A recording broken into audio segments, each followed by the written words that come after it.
راشد خان هغه هلک چې هیڅکله تسلیم نشو. یوه الهامي او افسانوي کیسه د افغانستان د ستوري راشد خان په اړه. یوه کوچني خړ او سپیره کلي کې چې د غرونو په منځ کې پروت و، یو هلک خپل اکثره وخت د خاورو په کوڅو کې د کرکټ په لوبو تیراوه. د هغه بیټ زوړ او مات شوی و، توپ یې یوازې د جامو له ټوټو څخه جوړ و، خو د هغه خوبونه ډېر لوی و. ماشومتوب د یوه لوی خوب پیل. راشد خان به د ښوونځي له راتګ سره سم د توده لمر لاندې د کرکټ تمرین کوو. نه د ګرمۍ پروا کوله، نه د سختو ځمکو، یوازې یوه هیله یې درلودله: کرکټ. هغه به د تلویزیون مخې ته کېناسته، د مشهورو لوبغاړو لوبې به یې کتلې او تل به یې ځان د هغوی پر ځای تصور کوو. په زړه کې دا یو غټ ارمان و. هغه له ځان سره وویل: یوه ورځ به زه هم په تلویزیون کې راښکاره شم. خو په دې کلي کې کرکټ ته د راتلونکي مسلک په سترګه نه کتل کېدل. خلکو به ورته نصیحت کاوه. هر چا به ورته ویل: راشده، دا لوبې هیڅ ګټه نه لري، وخت مه ضایع کوه. یوه ورځ کله چې راشد ستړی د دمې لپاره ناست و، یو بوډا ورته راغی او ویې ویل: زویا، ټوله ورځ دا کوتک او پنډوز کې ښکته پورته کوې، له دې څخه سونه جوړیږي.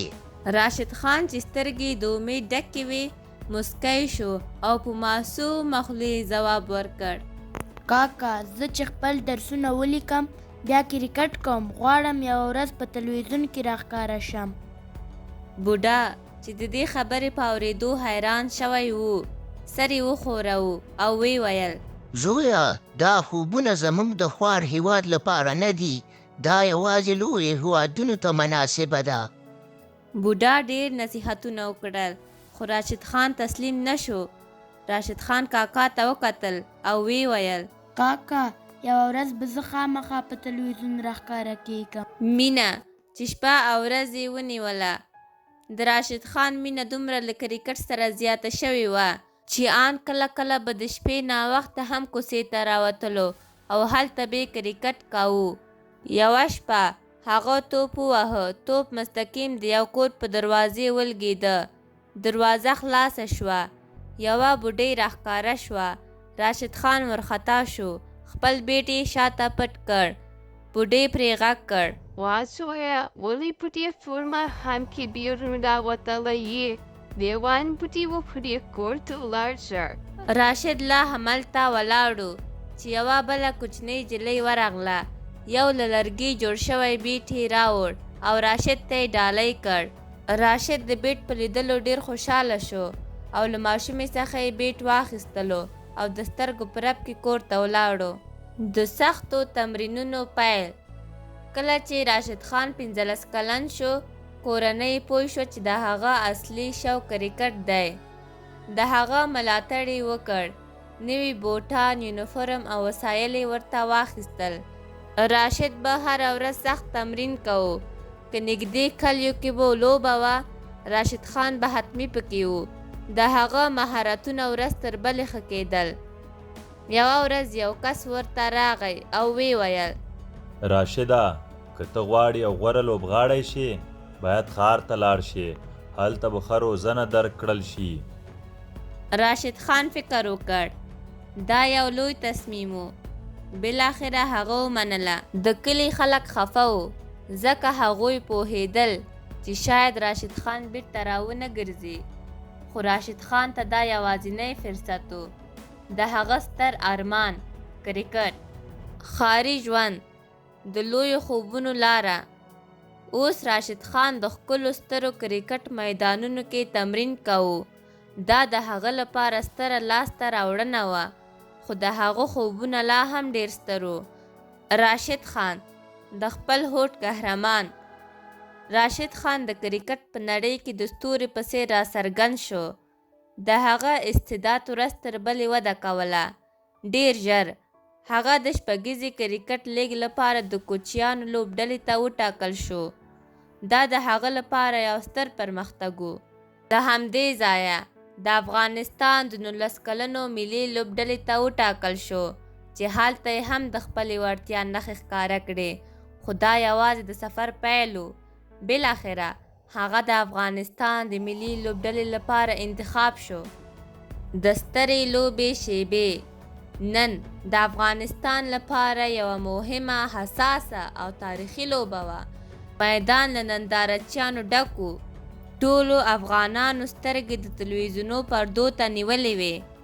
په همدې نندارچیانو کې یو بوډا هم ناست و. همغه بوډا چې کلونه وړاندې راشد خان له کرکټ څخه منع کړی و. هغه د پردې مخې ته ناست و. چای څښل، خو په سترګو کې یو عجیب احساس و.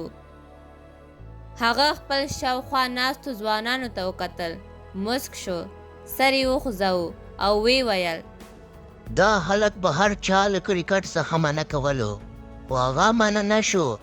هغه کرکټ ته لیونۍ مینه درلوده. هغه به تل ویل چې یوه ورځ به زه د افغانستان استازیتوب کوم، تلویزیون ته به راځم. او ګورئ نن همغه ورځ ده. زه ډېر شکرګزار یم چې هغه زما خبره ونه منله. د بوډا اعتراف. یو ماشوم چې د بوډا خبرې واورېدلې ورو یې وپوښتل: کاکا تا هم راشد د کرکټ نه منع کړی و، دا ولې؟ بوډا وکړ، سر یې په خفګان سره ښکته واچوه. بیا یې وویل: هو زویا، موږ مشران ډېر کله د ماشومانو په استعداد نه پوهیږو. موږ فکر کوو چې یوازې ښوونځی او دودیز کارونه د راتلونکي جوړولو یوازینۍ لارې دي. خو موږ نه پوهیږو چې زموږ دا خبرې د هغوی راتلونکي خوبونه وژني، لا مخکې له دې چې وده وکړي. خو که یو څوک لکه راشد خان کلک هوډ ولري، پر ځان باور ولري او سخت کار وکړي، نو نه یوازې خپل هدف ته رسیږي، بلکې له هغه هم لوړ ځای ته رسیږي. یو داسې ځای ته چې ډېر خلک یوازې تصور کولی شي. بوډا لا خپلې خبرې نه وې ختمې کړې چې ناڅاپه د نندارچیانو لخوا ستره چیغه پورته شوه: